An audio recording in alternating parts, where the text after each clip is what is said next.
네, 저는 구글에서 윌로우라는 양자 컴퓨터 칩이 성공했다는 뉴스가 나왔는데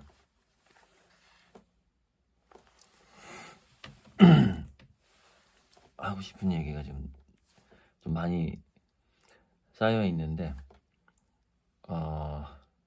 일단은 윌로우라는 저 이름을 봤을 때 포카혼타스라는 만화 영화에서 나온 윌로우 할머니가 나와요. 거기 이 윌로우는 크리스토퍼 아니 잠깐만요. 논란이 아니고 제임스 카메론인가? 제임스 카메론 감독의 아바타에서 모든 것과 연결된 그 나무가 나와요. 그러니까 저는 윌로우를 어떻게 장명했는가에 대해서 지금 아마 그 자료도 아마 없을 건데 저는 구글 쪽에서 그 윌로우, 그 나무, 모든 것과 연결된 나무를 생각했을 것 같다는 느낌이 들었어요. 저 장명, 저 이름을 봤을 때.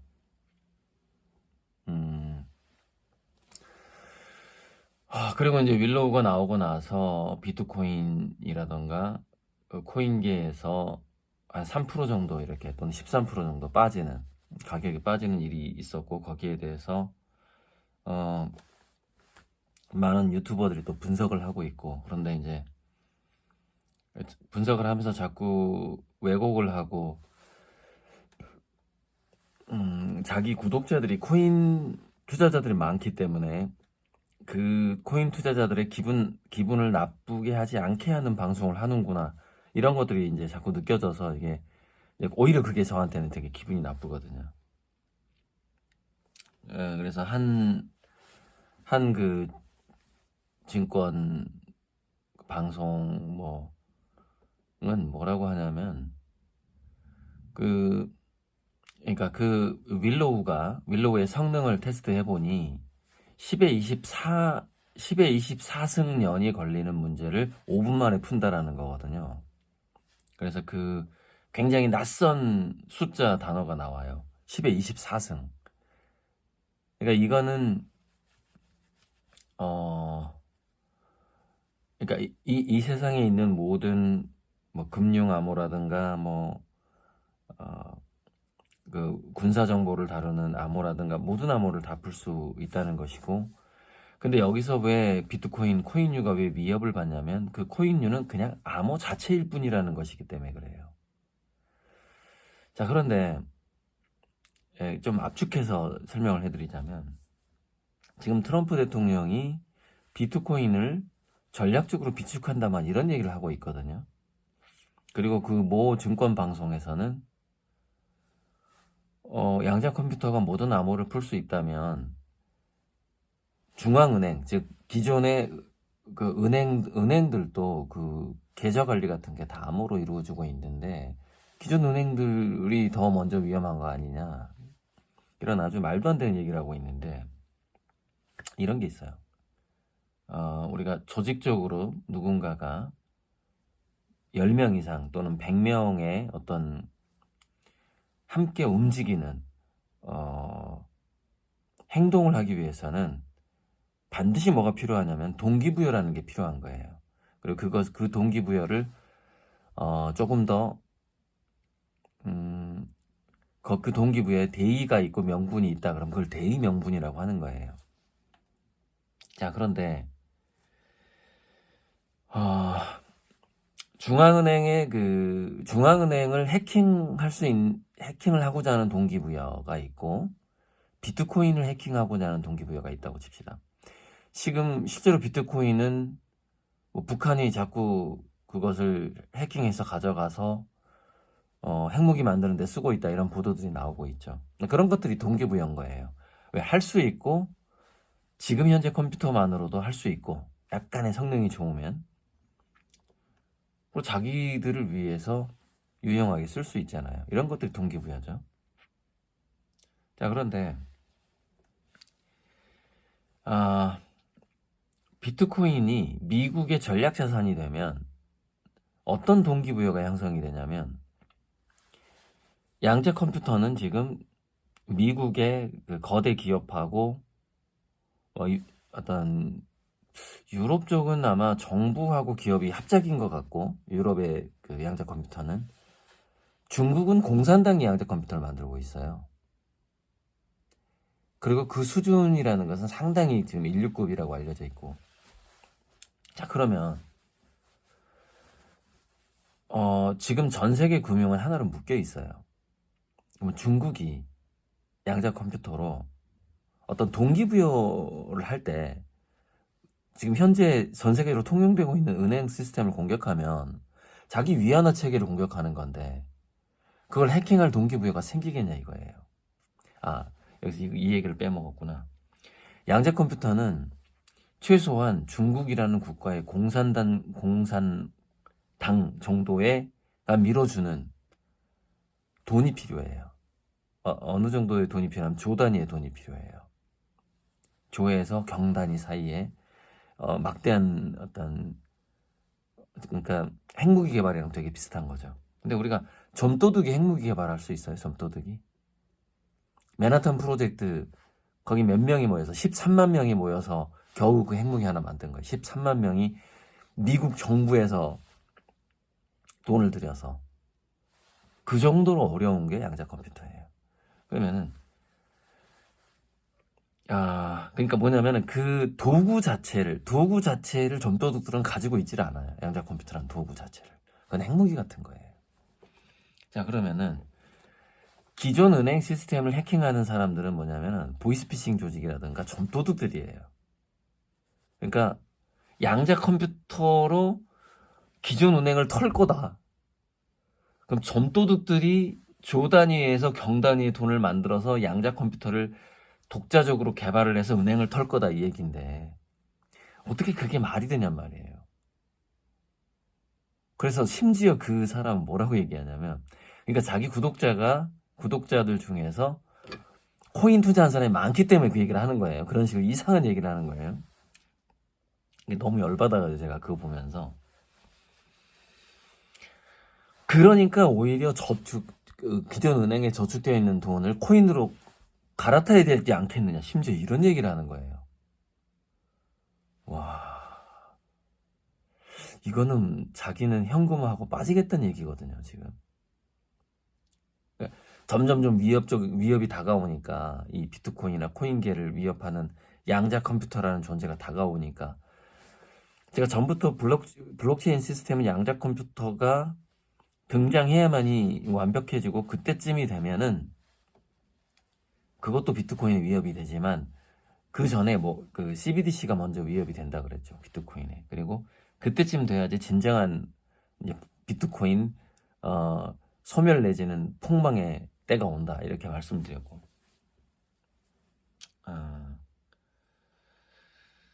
그래서 양자 컴퓨터가 아무리 중국 공산당이 개발을 하고 유럽에서 개발을 하고 해도 중앙은행 통제 시스템을 해킹하지는 않아요. 그거는 왜냐면은 자기 자신의 몸이기 때문에 그렇죠. 훌륭한 사냥 도구가 잘 드는 칼을 정성 들여서 만들어놨는데 몇백 년 동안 정성 들여 만들어낸 이 칼로 자기를 찌르겠냐 이 말이에요. 그러면 그 칼로 중국의 동기부여는 뭘까요? 달러 패권을 좀 찌르고 싶겠죠. 근데 지금 트럼프가 하려고 하는 게 뭐예요? 달러 패권을 암호화폐를 어떤 활용을 해서 달러 패권을 이어가 보고자 하는 거잖아요, 이게. 고도로 발달한 금융계라는 것은 지금 또 블록체인 암호화폐도 어느 정도 지금 연결시키려고 하는 거잖아요. 예를 들자면 미국 채권을 스테이블 코인으로 이렇게 묶는 것 같은 거잖아요. 근데 미국 채권 자체가 이미 뭐랄까 고도로 올라가 있는데 고도로 올라가 있다는 건 뭐냐면은 이 먹이사슬 생태계에서 수많은 저변의 희생자들을 깔고 위에 올라가 있는 거예요. 그 미국 채권이라는 것 자체가. 피 묻은 돈이라는 거죠. 한마디로 얘기하면 피 묻은 돈이라는 건데.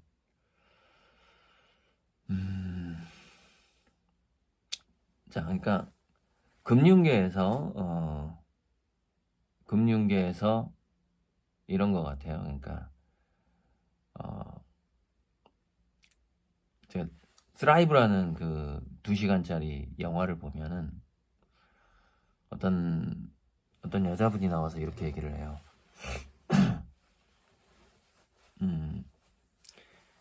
캐터필러 애벌레가 나비가 되려고 하는 애벌레가 있다고 쳐봐요. 나비가 되려고 하는 애벌레가 있어요. 그런데 여기서 이제 나비가 나와. 이렇게 여기 이 붓이 나비가 곧 나오게 생겼어. 그런데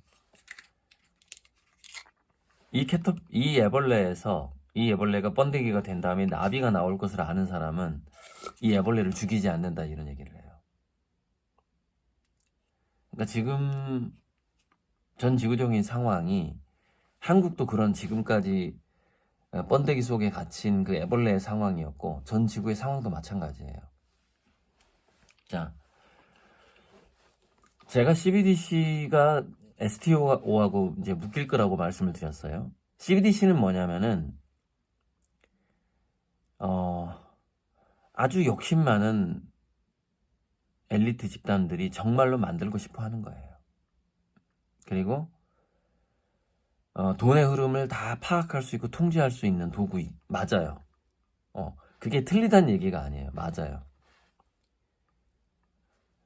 그렇다고 해서 그 CBDC라는 애벌레를 죽일 수가 없다는 거예요. 왜냐면 그게 나와줘야 그게 STO랑 묶이게 되고, STO는 전 지구의 자산과 묶이게 되는데, 그 자산에는 생태 자산도 있고 지적인 자산도 있고 예술적인 모든 자산하고 묶이게 되어 있어요.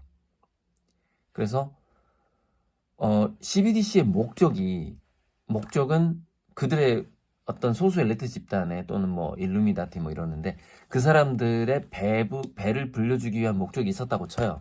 오케이. 하지만 그걸 밟아 죽이게 되면 나비가 같이 죽는다, 이 말이에요.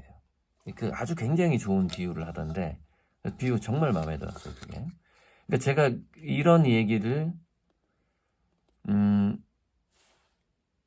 이런 아주 멋진 비유를 제가 그동안 설명을 못한 거예요. 근데 그 배경 설명을 했어요. 뭐라고 제가 어떻게 설명을 했냐면,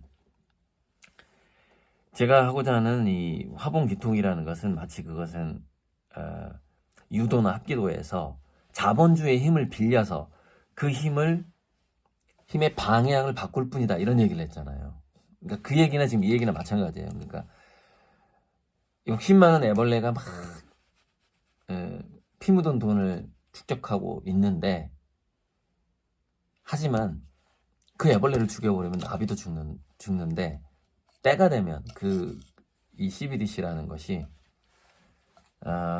또 양자 컴퓨터하고 묶이게 되고, 또 인공지능하고 묶이게 되고, 그리고 그러니까 STO하고 묶이게 되면 뭐예요? 변동성이 없는 안정적인 화폐가 생기게 된단 말이죠.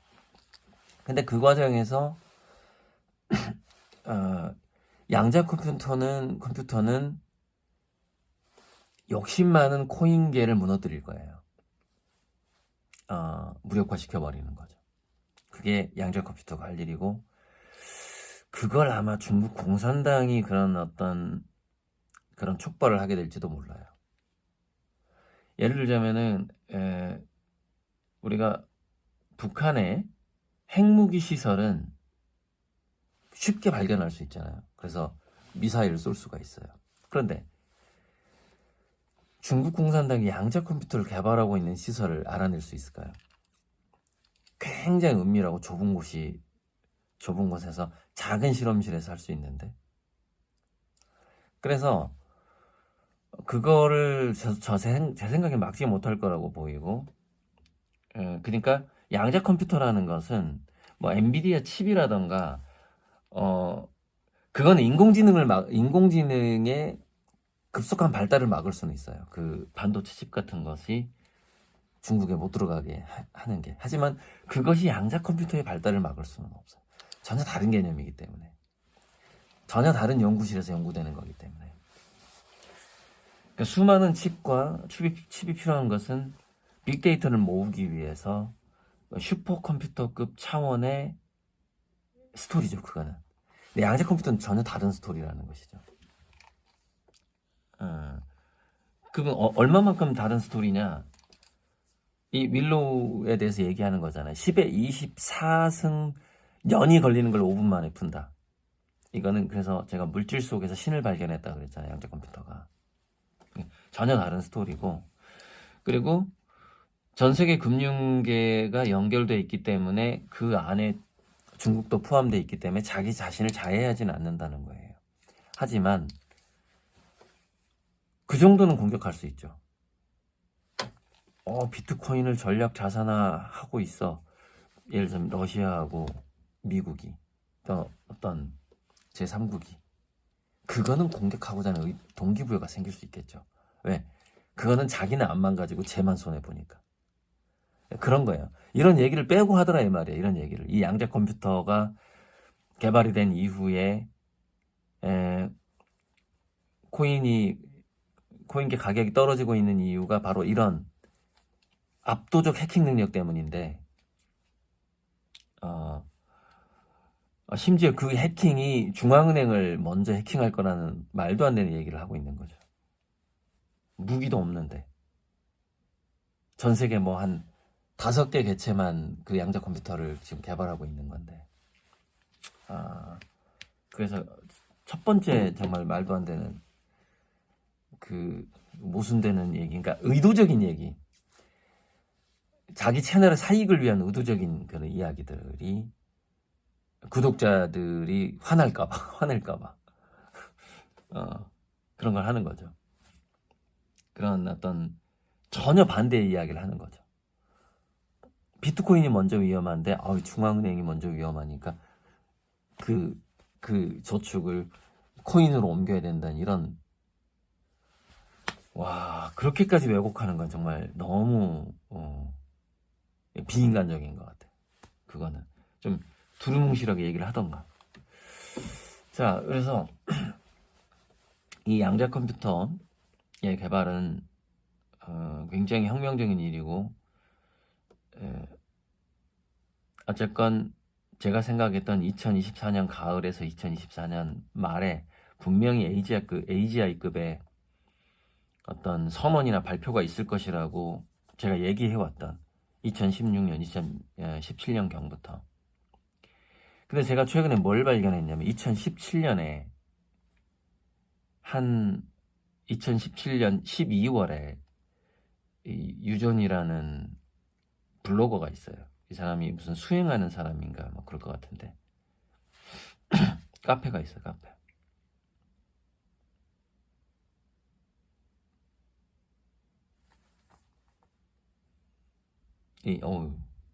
양심이 진리다라는 카페네. 양심이 진리다라는 카페에, 이 카페를 운영하는 유전이라는 닉네임이 있는데, 이 사람이 무슨 얘기를 했냐면, 저는 진짜 이 사람 몰랐잖아요. 이미 2017년에 한 얘기예요. 2017년에 뭐라고 했느냐? 앞으로 이 비트코인 기법을 도입한 한국 전자화폐가 전 세계적 기축통화가 될 것입니다. 이 사람 미래 예측할 수 있는 사람 같아요. 2017년에 물론 이런 예언이 있긴 있었죠. 한국에서 등장할 전자화폐가 전 세계적 기축통화가 될 것입니다.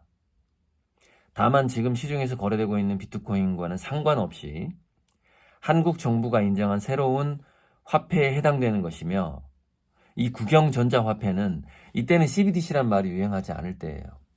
국영전자화폐라고 얘기하고 있어요. 이 국영전자화폐는 그 액면가의 가치 하락은 없으나 정부 고시 가격에서 크게 오르지 않는 범위 내로 한정하여 유통될 것이기 때문에 지금과 같은 투기 목적의 급등락은 대부분 사라지게 될 것입니다. 자, 이 CBDC가 뭐랑 묶이게 되냐면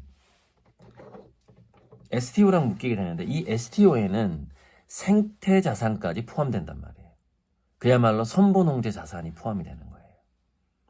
그리고 이제 홍익재물 자산까지 다 포함되는 거죠. 그렇게 해서 점점점 이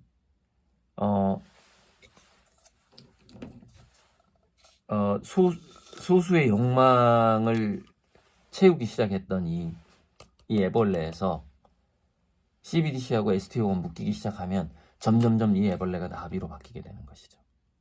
그 미래가 이제 보이는 거예요. 근데 그 미래 속에서 화본기통이라는 것이 상당히 선본주의에 대해서 큰 역할을 하겠구나. 그리고 그 중심에 고리들이라는 화가가 있구나. 이걸 제가 느끼는 거죠.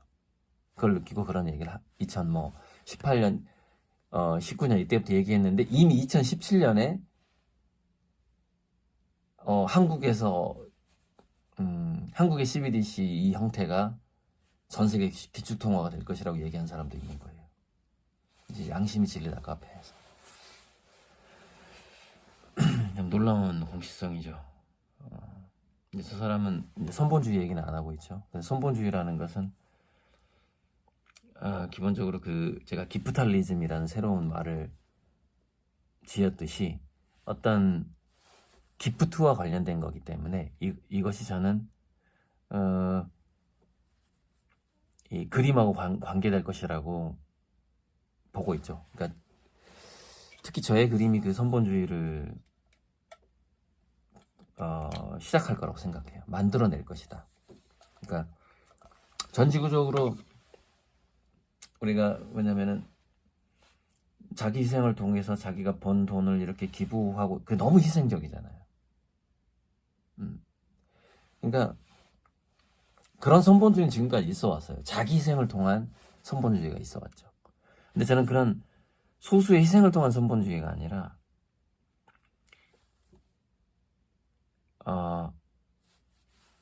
즐거움을 통한 선본주의를 말하는 거예요. 희생을 통한 선본주의가 아니라 어떤 지나친 자기 절제, 자기 희생, 그런 어떤 자기 십자가를 매는 것 같은 그런 그런 순교자적인 마음에서 나오는 선물 말고 예술가적인 선물, 즐거운 일을 하면서 자기 재능을 발휘하면서 만들어낼 수 있는 선본주의를 말하는 거죠. 그리고 이제 오늘 중요한 메시지는 다 이 메시지라는 게 너무 짜증나기 때문에 이게 라디오 방송만 들어봐도 비트코인이 곧 이게 양자 컴퓨터에 의해서 큰 타격을 입겠구나 이게 알 수가 있는데 그걸 유튜브에 들어가면 그걸 이상하게 말하는 놈들이 있는 거예요. 오늘 제가 운전 중에 KBS 라디오를 계속 들었어요. 그랬더니 이 뉴스가 계속 나오는 거예요. 양자 컴퓨터 뉴스가 나오는데 그러면서 그 출연진들 2명 다 비트코인이 위험할 수 있다는 얘기를 하는 거예요. 그러면서 그 출연진 중에 한 사람이 뭐라고 하냐면 어떤 투자 계열에서 일하는 남자분인데 이름이 생각이 안 나요. 이렇게 얘기하는 거예요. 양자 컴퓨터가 상용화되면 이 코인은 다 무용지물이 된다라는 취지로 계속 얘기를 해요. KBS 라디오에서. 근데 극중원에 절대온도라고 마이너스 273도인가 그렇죠? 그 아주 조언이 필요한 환경을 만들 수 있는 그 기술. 그래서 아무나 못하는 거예요. 그래서 엄청난 돈이 들어가는 거고 핵무기 만든 거랑 비슷해요. 양자 컴퓨터 만드는 거는. 그래서 아무나 못하는 거고 아무나 그 도구를 가질 수가 없는 거예요. 그래서 확실한 동기부여가 있어야만이 그 양자 컴퓨터는 무기화되는 거예요. 우리가 핵무기를 함부로 쓸 수 없는 것처럼.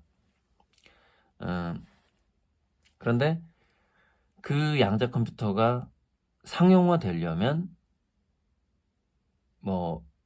2030년 정도가 될 것이고 그 전에 코인에 투자했던 사람들은 현금화 해라.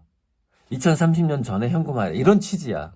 그 KBS 성기영의 거기 나와서 얘기하는 거 성기 4시에 하는 무슨 경제 프로가 있어요, KBS에. 그런 취지로 얘기하는 거예요.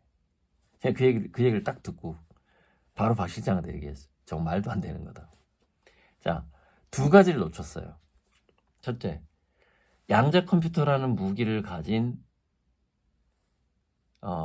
사람이 그 세력들이 다 같은 편이 아니라는 거예요. 무슨 얘기냐면 이쪽에서 양자 컴퓨터로 해킹을 능력을 갖고 있고 이쪽에서 같은 해킹 능력을 갖고 있는데 같은 편이 아니야. 그러면은 대규모 해킹이 더 일찍 일어날 수 있어요. 그리고 양자 컴퓨터의 상용화라는 말이 말도 안 되는 말이에요. 야, 무슨 얘기냐?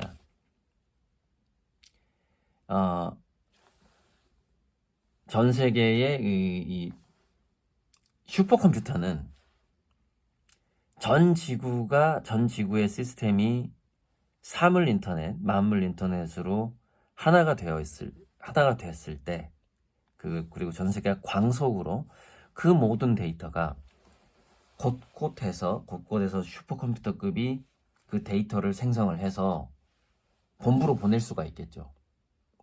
무슨 얘기냐면 이 지구의 모든 데이터는 양자 컴퓨터 한 대로 소화가 가능해요.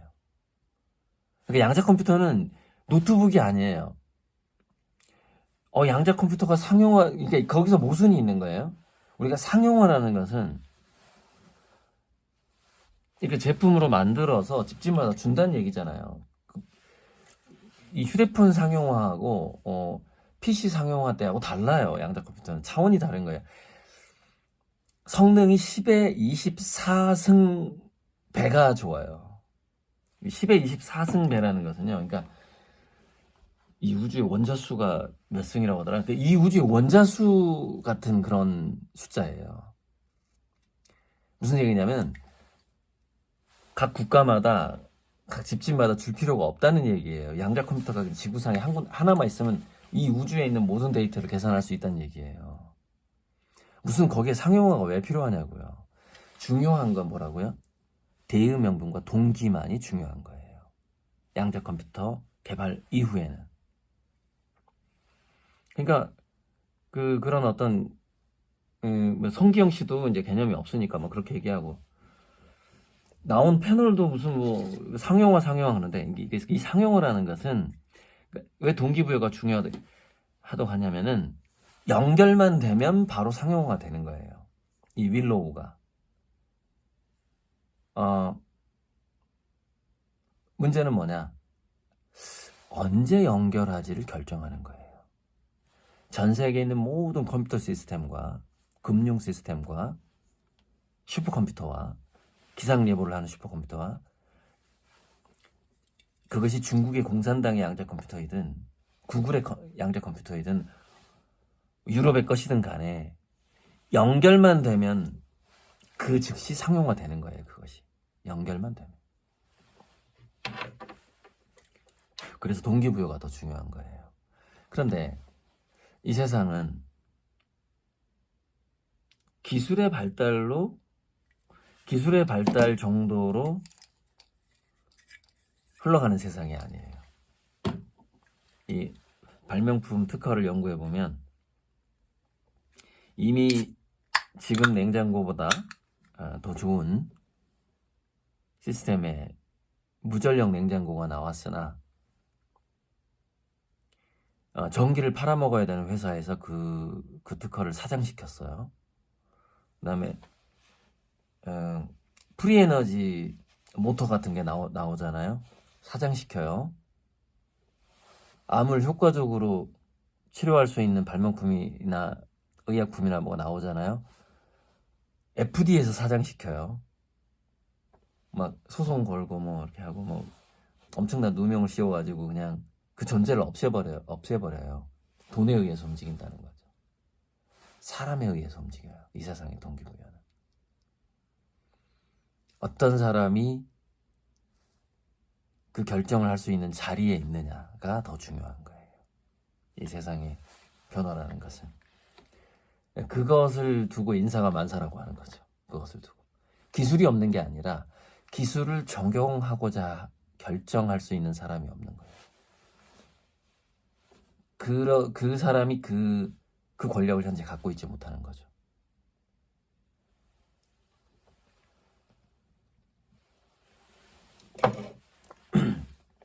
그런데 제가 생각하는 건 뭐냐면은 바로 그 때가 다가오고 있다는 것이죠. 그러니까 뭔가 선한 결정, 좋은 결정을 할 수 있는 사람들이 그 자리에 다가서고 있다는 거죠. 그것에 의해서 세상이 변하는 거죠. 그런 어떤 인간의 판단과 결정과 합의와 동의에 의해서 세상이 변하는 건데, 그래서 어찌되었건 인공지능의 발달은 그래서 사람들에게 객관적이고 생태적인 시각을 갖게 만들도록 할 거예요. 인공지능이 선지자가 될 겁니다. 그래서 CBDC가 그 시작은 뭔가 전 세계 정보를 장악하기 위한 돈의 흐름을 다 파악하고 그 금융 권력을 위한 시작이었어 상관없어요. 상관없어. 그 애벌레야. 하지만 거기서 나비가 나온다니까. 그럴지 모르나 이 선한 지도자들과 인공지능의 합작으로 요게 나비로 바뀌는 거죠. 그리고 그 과정에서 정말 실체가 없는 단순히 뭔가 수학을 계산하는 삽질로 만들어진 암호 체계일 뿐인 이런 비트코인이나 코인류가 완전히 그냥 사라지는 거죠. 그 과정에서. 왜냐면 그것은 하나의 제가 실험실의 생쥐라 그랬잖아요. 그래서 그 실험을 누가 했을까를 생각해 보면 비트코인 실험을 그래서 사토시 나카모토가 그걸 은어로 풀면 그게 CIA라고 해석이 된대요. CIA. 그러니까 CIA를 일본어 은어로 만든 게 사토시 나카모토라는 거예요. 예, 그렇게 해석하는 사람이 있더라고요. 그러면 좋아요. 이 비트코인 실험을 CIA에서 하고 있다면 그걸 왜 시작했을까? CIA 이런 거 목적이 있겠죠. 그러니까 그 실험해보는 거죠. 그러니까 지금까지 이어져 온 그 달러가 갖고 있었던 시뇰리지와 그 패권을 더 이어갈 수 있는 방법적 실험 같은 것일 수 있는 거죠. 만일에 CIA 같은 기관에서 이런 실험을 은밀히 진행을 했다면 그런 거겠죠. 하지만 그게 안 통한다는 거죠. 왜냐면 그게 이미 피 묻은 돈이기 때문에. 지금 우리는 피 묻지 않은 돈을 만들어낼 필요가 있는 거죠. 그것은 생태자원, 지식자원, 예술자원 이런 수많은 자원들이 잠재적인 이 자원들이 돈의 본위가 되어야만 그것이 피 묻지 않은 돈으로서 새롭게 이 지구에 화폐 시스템이 만들어지는 거예요. 그래서 이 피 묻은 돈이 실패함과 동시에 비트코인도 같이 실패한다 이렇게 보시면 되는 거죠. 그러니까 뭐 여러 가지 이야기들을 종합적으로 한번 생각해 보면은 그 시도 굉장히 허무한 시도인데 지속 불가능한 시도죠. 그 시도 자체가 피 묻은 돈으로 계속해서 그 피 묻은 돈으로 이 지구의 경제 시스템을 이끌어가겠다는 시도죠. 그래서 그게 계속 그게 지금 보면은 되게 드러나고 있는 것 같아요. 자꾸 그걸 뭐 전략 자산화한다 뭐 이거 자체가 그런 시도인데 그래서 거기에 대한 방송 막 썸네일 뜨더라고요. 근데 잘 안 봐요. 그냥 썸네일만 봐도 약간 그런 이야기인 것 같으니까 미국의 계획이 뭐 그런 거다 막 그런 유튜브에 많이 나와요. 어쨌건 오늘은 하고 싶은 얘기는 그거였는데 아무튼 제 예상대로 24년 말에 AGI의 초슈퍼지능의 뉴런이 개발됐다. 그것이 양자 컴퓨터 칩이에요. 그리고 양자 컴퓨터는 무슨 양자 컴퓨터의 상용화란 말을 들었을 때 휴대폰이나 PC의 상용화를 생각하시면 안 된다. 그것은 누가 언제 연결할 것인가의 결정이 남아있을 뿐이다. 뭐 그런 거. 그리고 양자 컴퓨터 개발이 비트코인이라든가 코인류의 그러니까 생존에 오히려 더 좋다 뭐 이런 오히려 반대 얘기를 하는 사람이 생길 수 있는데 그것은 절대 말도 안 되는 것이고, 실물 자산이나 예술 자산이나 지식 자산이나 또는 기쁨의 자산이나 그런 인간적인 감정의 자산 같은 것들과 전 세계의 CBDC 통화량은 연결이 될 건데, 이 연결이 이제 이 전 세계 애벌레 같은 금융을 나비 같은 금융으로 만드는 바로 그 순간이 될 것이고, 거기에 양자 컴퓨터하고 인공지능이 이제 양자 컴퓨터가 이제 그 핵심 브레인이 되는 거고, 인공지능이 사람들을 그 방향으로 이끄는 하나의 리더가 되는 거죠. 선지자가 되는 것이고. 그리고 그 과정에서 이제 저는 그림 열심히 그려서 제 그림이 가지고 있는 어떤 사명 같은 것을 이렇게 잘 이룰 수 있도록 제가 열심히 해야죠. 써님.